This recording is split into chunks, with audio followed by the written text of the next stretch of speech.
Hello dear student, welcome back to my YouTube channel. तो dear student, आज की इस वीडियो में हम सभी लोग क्लास 12 हिंदी यानी सामान्य हिंदी के इस पेपर का संपूर्ण हल जो है देखेंगे। ये मोस्ट इंपॉर्टेंट वीडियो आप लोगों के लिए जाने वाला है। तो डियर स्टूडेंट, अगर आपने अभी तक हमारे यूट्यूब चैनल को सब्सक्राइब नहीं किया है तो प्लीज़ यूट्यूब चैनल को सब्सक्राइब करें, वीडियो को लाइक करें, कमेंट करें एंड शेयर करें तथा बेल आइकन को दबाना बिल्कुल भी ना भूलें, जिससे मैं जो भी क्लास 10th और 12th का जो भी नोट्स या वीडियो अपलोड करूँ वो डायरेक्टली सबसे पहले आप तक जरूर पहुँचे और आप अच्छे से तैयारी करके बोर्ड एग्जाम में जाए और अच्छे से मार्कों को अचीव करें। क्योंकि ये 2022 प्रीवियस सेल का पेपर हो, इसको मैं सॉल्व करवा दूंगा कि इससे, क्योंकि बहुत सारे ऐसे क्वेश्चन आएंगे जो इस पेपर से भी आप लोगों के बोर्ड एग्जाम में पूछे जाएंगे। इसलिए यह वीडियो आप लोगों के लिए बहुत ही ज़्यादा इंपॉर्टेंट जाने वाला है। तो डियर स्टूडेंट, बिना स्किप किए हुए वीडियो पर अंत तक जरूर बने रहें, क्योंकि ये वीडियो में मैं संपूर्ण इस पेपर यानी कि पूरे पेपर का हल करवा दूंगा, यानी कि सोल्यूशन पूरे पेपर का बता दूंगा। तो यहाँ पर समय कितना दिया गया है, 3 घंटे 15 मिनट, और पूर्णांक कितना आता है 100, यानी कि 100 नंबर का है पेपर आता है। और ये नोट्स दिए गए हैं। नोट्स हमारा प्रथम नोट्स क्या दिया गया है, प्रारंभ के 15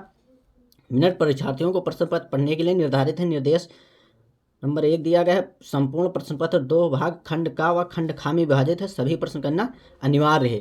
तो डियर स्टूडेंट, आप लोगों के लिए यह वीडियो बहुत ही ज़्यादा इंपॉर्टेंट जाने वाला है। तो यहाँ पर सबसे पहले हमारा खंड का शुरू होता है और खंड का में कौन सा दिया गया है, बहुकल्पीय प्रश्न। तो बहुकल्पीय प्रश्न पहला हमारा क्या दिया गया है, 100 अजान एक सुजान के लेखक कौन है। Option number 1 Bharatendu Harishchandra, option number 2 Pratap Narayan Mishra, option number 3 Shyam Sundar Das, option number 4 Balkrishna Bhatt. तो कौन से हैं 100 अजान एक सुजान के लेखक कौन है, बालकृष्ण भट्ट जी, यानी कि 4 नंबर वाला ऑप्शन सही हो जाएगा। इसके बाद प्रश्न नंबर खा, राष्ट्र का स्वरूप निबंध के लेखक कौन है, डॉक्टर वासुदेव शरण अग्रवाल, आचार्य है रामचंद्र शुक्ल, पंडित दीनदयाल उपाध्याय, डॉक्टर हजारी प्रसाद द्विवेदी। तो हमारा क्या है, वासुदेव शरण अग्रवाल जो है राष्ट्र के स्वरूप निबंध के लेखक हैं। इसके बाद हमारा प्रश्न नंबर गा, ध्रुव यात्रा कहानी के लेखक कौन है, अमरकांत, मुंशी प्रेमचंद, यशपाल, जैनेन्द्र कुमार। तो जैनेन्द्र कुमार जो है ध्रुव यात्रा कहानी के लेखक हैं। प्रश्न नंबर घा देखते हैं हमारा, गाइज ये सभी मोस्ट इंपॉर्टेंट प्रश्न, इनको आप लोगों को बिल्कुल अच्छी तरीके से रट के जाना है, यानी कि तैयारी करके जाना है। ये 10 क्वेश्चन पूछता है, यानी कि एक का में पूछे गए, खा में, यानी कि 2 विकल्पों के तौर पर पूछे गए, और तो इसमें 2 विकल्पों के तौर पर पूछता है इसमें। तो आप लोगों को 10 नंबर अगर प्राप्त करने हैं तो बिल्कुल अच्छी तरीके से इन सभी को तैयार करके जाना, क्योंकि प्रत्येक प्रश्न 1 नंबर का आता है। विद्या निवास मिश्र निबंधकार हैं ललित निबंधों के, विचारात्मक निबंधों के, मनोवैज्ञानिक निबंधों के, भावनात्मक निबंधों के। तो ललित निबंध के हैं। इसके बाद प्रश्न नंबर अंगा, भाषा और आधुनिकता निबंध के लेखक, भाषा और आधुनिकता निबंध के लेखक है वासुदेव शरण Agarwal, doctor APJ Abdul Kalam, professor जी सुंदर रेड्डी और डॉक्टर हजारी प्रसाद द्विवेदी। तो हमारा प्रश्न नंबर सही हो जाएगा 3, यानी कि भाषा और आधुनिकता निबंध के लेखक प्रोफेसर जी सुंदर रेड्डी जी जो हैं। इसके बाद अब यहाँ सब प्रश्न नंबर 2 का देखते हैं, हिंदी साहित्य का इतिहास लिखने वाले सर्वप्रथम विद्वान कौन थे। तो यहाँ पर कौन सा सही हो जाएगा, डॉक्टर गिरियासन, ऑप्शन नंबर 2।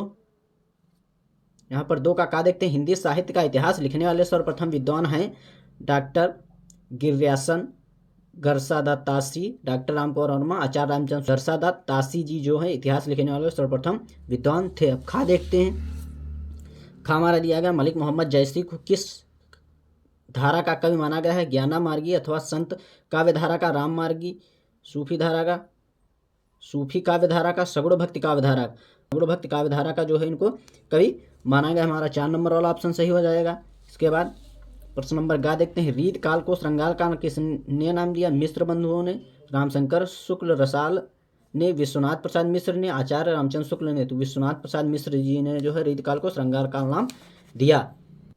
इसके बाद डियर स्टूडेंट प्रश्न नंबर घ, लहर के रचनाकार कौन है, महादेव वर्मा, जयशंकर प्रसाद, सुल्तान त्रिपाठी निराला, डॉक्टर रामकुमार वर्मा।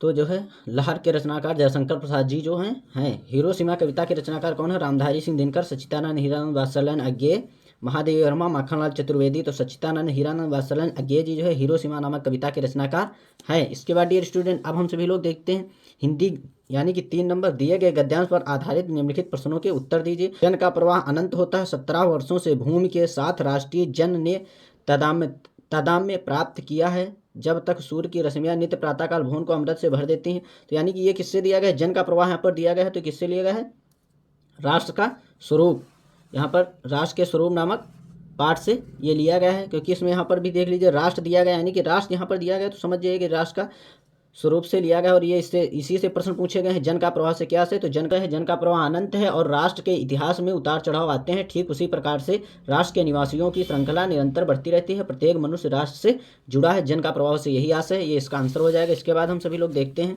प्रश्न नंबर हमारा दिया गया है 2 राष्ट्र निवासी जन किसके समान आगे बढ़ने के लिए अजर अमर हैं।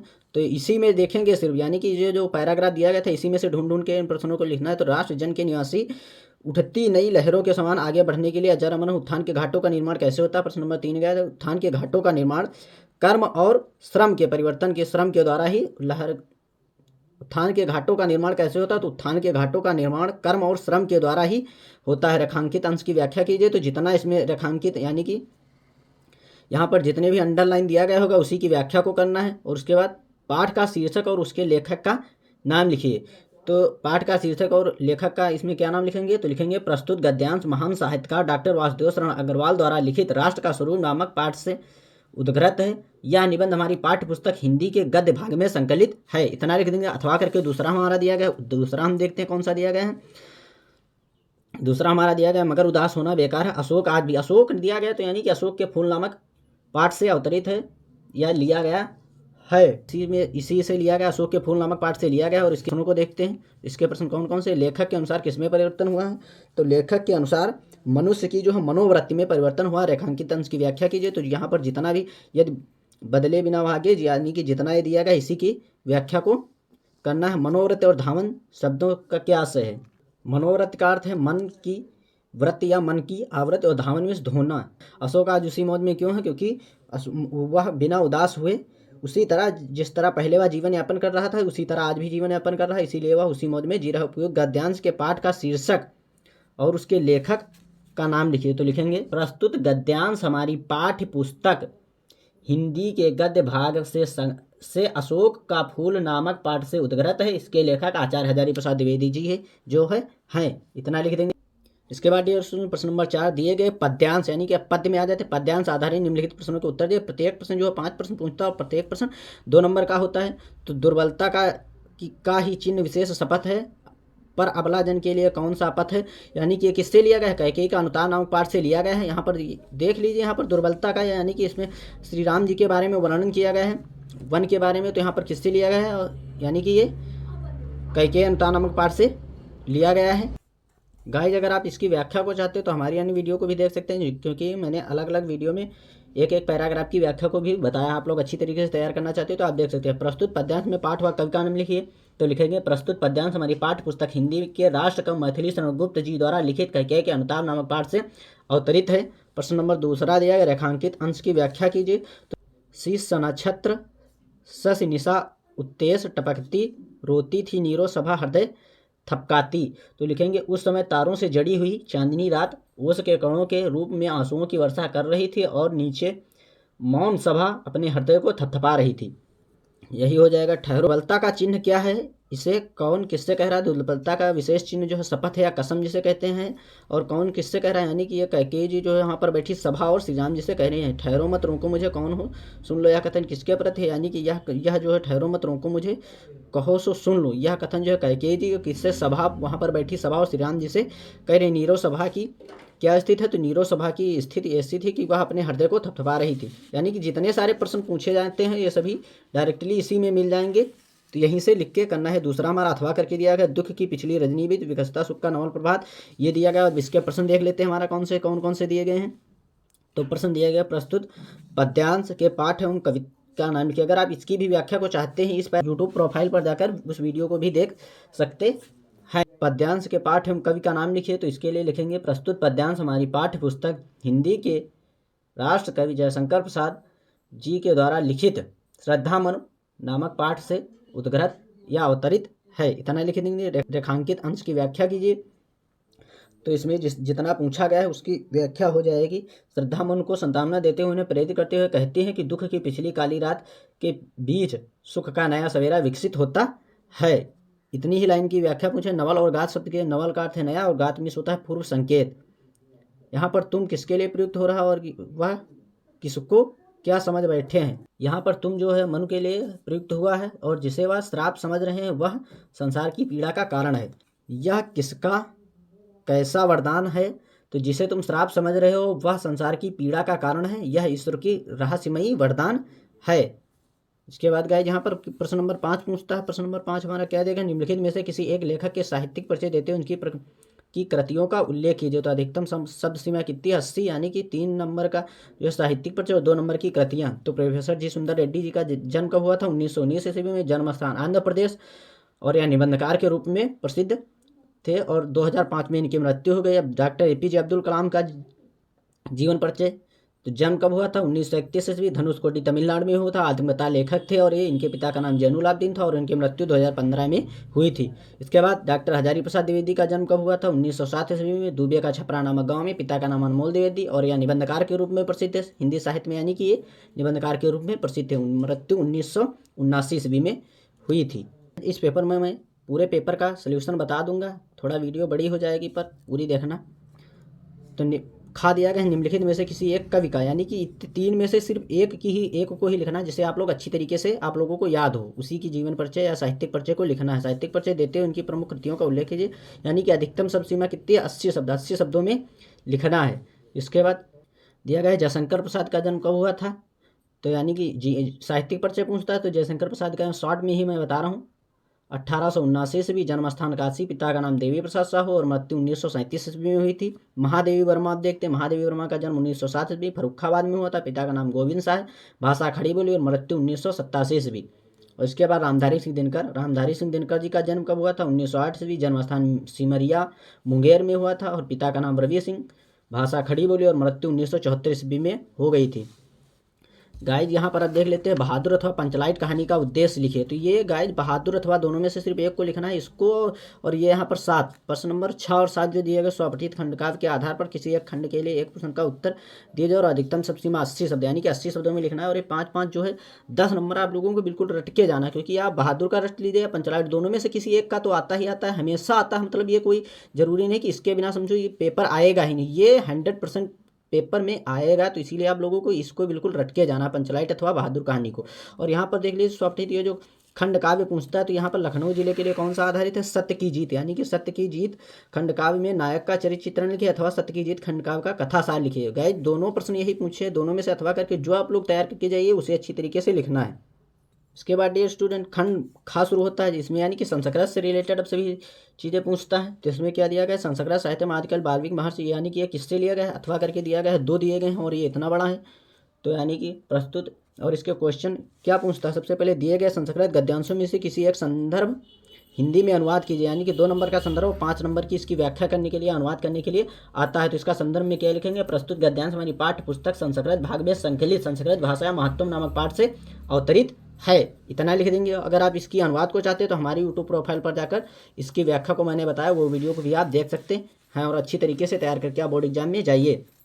इसके बाद यहाँ पर ये अथवा करके दूसरा दिया गया है, याज्ञवल्क्य मैत्री मुषाओ मैत्री, ये इसमें भी यही पूछता है। सबसे पहले क्या लिखने के लिए पूछेगा? गद्यांश में किसी एक संदर्भ लिखे, फिर हिंदी में अनुवाद कीजिए। तो इसका संदर्भ क्या हो जाएगा? प्रस्तुत गद्यांश हमारी पाठ्य पुस्तक संस्कृत भाग में संकलित आत्मज्ञ एवं सर्वज्ञ नामक पाठ से अवतरित है, यानी कि किससे लिया गया है? आत्मज्ञ एवं सर्वज्ञ नामक पाठ से लिया गया है। अगर आप इसकी भी व्याख्या को चाहते हैं, अनुवाद को चाहते हैं, तो हमारे वीडियो को भी देख सकते हैं। अब यहाँ पर देख लीजिएगा, ये खा दिया गया है, दिए गए श्लोकों में से किसी एक का संदर्भ हिंदी में अनुवाद कीजिए। तो सबसे पहले तो हम सभी लोग क्या लिखेंगे? संदर्भ लिखेंगे। तो संदर्भ में लिखेंगे, हेडिंग डालेंगे, संदर्भ में लिखेंगे प्रस्तुत श्लोक हमारी पाठ्य पुस्तक संस्कृत भाग में संकलित सुभाषित रत्नाकर नामक पाठ से अवतरित है। नीति निंदस्तु नीति निपुणा या वस्तु, यानी कि इसकी व्याख्या क्या हो जाएगी? नीति से निपुण व्यक्ति निंदा करें या प्रशंसा करें, लक्ष्मी आए या चली जाए, चाहे मृत्यु आज हो या युगों के बाद, धैर्यशाली व्यक्ति कभी अपने मार्ग से विचलित नहीं होते। ये इसका हो गया। अथवा करके यहाँ पर दिया गया है, सुखार्थिनः कुतो विद्या कुतो विद्यार्थिनः सुखम, सुखार्थी व त्याजेत विद्या विद्यार्थी या त्याजेत सुखम। तो ये भी यानी कि किससे लिया गया है? सुभाषित रत्नाकर नामक पाठ से दोनों लिए गए हैं। तो इसका प्रसंग वो संदर्भ एक ही रहेगा। और इसकी व्याख्या को देख लेते हैं, यानी कि सुख चाहने वाले व्यक्ति को विद्या नहीं प्राप्त हो सकती, और विद्या प्राप्त चाहने वाले विद्यार्थी को सुख नहीं प्राप्त हो सकता। इसलिए विद्या चाहने वाले विद्यार्थी को सुख का त्याग कर देना चाहिए, और सुख प्राप्त करने वाले विद्यार्थी को विद्या को त्याग कर देना चाहिए। विद्यार्थी विद्या विवादनम धनम मदाय शक्ति परेशान परपीडनायम खालस्य साधो विपरीत मज्जास धनायास च रक्षणाय। तो यहाँ पर क्या इसका अनुवाद हो जाएगा? दुष्ट व्यक्तियों की विद्या विवाद के लिए, धन मद के लिए, और शक्ति दूसरों की हानि पहुंचाने के लिए होता है, जबकि इसके विपरीत सज्जन व्यक्तियों की विद्या दूसरों की भलाई के लिए, धन दान के लिए और शक्ति दूसरों की रक्षा करने के लिए होता है। इसके बाद अब प्रश्न नंबर 9, निम्नलिखित मुहावरों और लोकोक्तियों में किसी एक का अर्थ लिखकर वाक्य प्रयोग कीजिए। तो यहाँ पर सबसे पहले हमारा क्या दिया गया है, अपना उल्लू सीधा करना, यानी कि प्रत्येक प्रश्न 1 नंबर का है, दोनों में से 1 नंबर का जो है इसका अर्थ लिखना और 1 नंबर का वाक्य प्रयोग। 2 नंबर का प्रत्येक प्रश्न है, आप जो आप लोग याद कर पाएँ उसे भी लिखना है। तो यहाँ पर क्या दिया गया, अपना उल्लू सीधा करना, यानी कि अपना काम निकालना, घी के दिए जलाना, आनंद मंगलमय होना या अत्यधिक प्रसन्न होना, एक पंथ दो कार्य, यानी कि एक कार्य करते समय दूसरा कार्य भी हो जाना, एक अनाथ 100 बीमार, एक वस्तु की अनेक चाहने वाले, ऐसा हो गया। इसके बाद हमारा 10 नंबर दिया गया है, निम्नलिखित शब्दों में संधि विच्छेद के सही विकल्प का चयन कीजिए। अत्याचारा का सही संधि विच्छेद क्या हो जाएगा, अति प्लस आचारा, ये हो जाएगा। और इसके बाद महेंद्र यहाँ पर दिया गया, महेंद्र का संधि विच्छेद क्या हो जाएगा, महेंद्रा का संधि विच्छेद क्या हो जाएगा, तो महेंद्रा का संधि विच्छेद होगा महा प्लस इंद्रा, जो है ये इसका हो जाएगा। अब यहाँ पर नायका का सही संधि विच्छेद तो नय प्लस अका, नायका क्या हो जाएगा ये। और इसके बाद यहाँ पर क्या दे दिया गया है, दिए गए निम्नलिखित शब्दों में विभक्ति और वचन के अनुसार सही विकल्प का चयन कीजिए। आत्मना शब्द में विभक्ति और वचन क्या है, तृतीया विभक्ति एक वचन है। और इसके बाद नामने शब्द में विभक्ति और वचन क्या दिया गया है, तो नामने चतुर्थी विभक्ति एक वचन, नामने का भी हो जाएगा ये। निम्नलिखित शब्द युग्मों का सही अर्थ चयन करके लिखिए। तो अभय उभय का क्या अर्थ हो जाएगा, अभय उभय का अर्थ हो जाएगा भयहीन और दोनों, ये हो जाएगा इसका। और इसके बाद कुल कुल, तो इसका हो जाएगा वंश और किनारा, ये सही हो जाएगा। और इसके बाद प्रश्न नंबर खा हमारा दिया गया है, निम्नलिखित शब्दों में से किसी एक शब्द के 2 अर्थ लिखिए। तो पत्र का क्या हो जाएगा, डाक या चिट्ठी, और तीर का क्या हो जाएगा, सर बाण सरासर, और अनंत का क्या हो जाएगा, अपार असीम बेहद, ये हो जाएगा। इसके बाद यहाँ पर देख लेते हैं कौन सा दिया गया है, तो निम्नलिखित वाक्यांशों में से वाक्यांशों के लिए एक सही विकल्प का चयन करके लिखिए। तो जिसका ज्ञान कम हो तो क्या होता है, अल्पज्ञ होता है। जंगल में स्वयं लगने वाली आग को क्या कहते हैं, दवाग्नि, यानी कि इसको दवाग्नि कहते हैं। निम्नलिखित में से किन्हीं 2 वाक्यों को शुद्ध करके लिखिए। तो 2 वाक्यों को, जैसे राधा और कृष्ण नृत्य कर रहा है, तो राधा और कृष्ण नृत्य कर रहे हैं हो जाएगा। सूर्य पूरब में निकलता था, तो क्या हो जाएगा, सूर्य पूरब में निकलता है, ये हो जाएगा। पुत्री परायाधन होता है लिखा, तो पुत्री परायाधन होती है, ये हो जाएगा। इसके बाद यहाँ पर श्रृंगार रस अथवा वीर रस का स्थायी भाव बताते हुए उसकी परिभाषा और उदाहरण को लिखिए। तो यहाँ पर अथवा करके दिया गया, दोनों में से सिर्फ एक की ही परिभाषा को लिखना है। तो श्रृंगार रस का स्थायी भाव क्या होता है, रति। और यहाँ पर श्रृंगार रस की परिभाषा क्या होती है, नायक और नायिका के मन में संस्कार रूप में स्थित प्रेम जब रस की अवस्था में पहुंचकर आस्वादन के योग्य हो जाता है, तो वह क्या श्रृंगार रस कहलाता है। उदाहरण हो जाएगा, मेरो तो गिरधर गोपाल दूसरों न कोई, जाके सिर मोर मुकुट मेरो पति सोई, ये हो जाएगा। और वीर रस की परिभाषा, वीर रस का स्थायी भाव उत्साह होता है।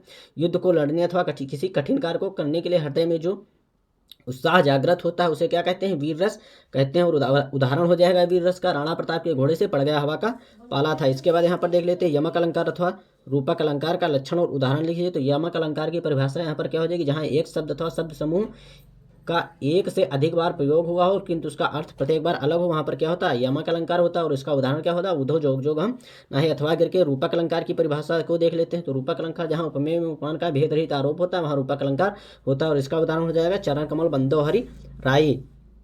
इसके बाद दोहा छंद अथवा सोठा छंद का लक्षण और परिभाषा लिखिए। तो दोहा छंद की परिभाषा क्या हो जाएगी, दोहे की परिभाषा को यहाँ पर देख लेते हैं। तो यह अर्ध सम्मात्रिक छंद होता है, इसमें 4 चरण होते हैं और इसके पहले और तीसरे चरण में 13-13 और दूसरे व चौथे चरण में 11-11 मात्राएं होती हैं। और इसका उदाहरण हो जाएगा श्री गुरुचरण सरोज रंज निज मन मुकुर सुधार बरनौ रघुबर विमल जस जो दायक फल 4, ये इसका उदाहरण होगा। इसके बाद अब सोरठा छंद की परिभाषा और लक्षण उदाहरण को देख लेते हैं। तो सोरठा छंद की परिभाषा हो जाएगी, यहाँ अर्ध सम्मात्रिक छंद होता है, इसके 4 चरण होते हैं और प्रत्येक चरण इसमें 4 चरण होते हैं।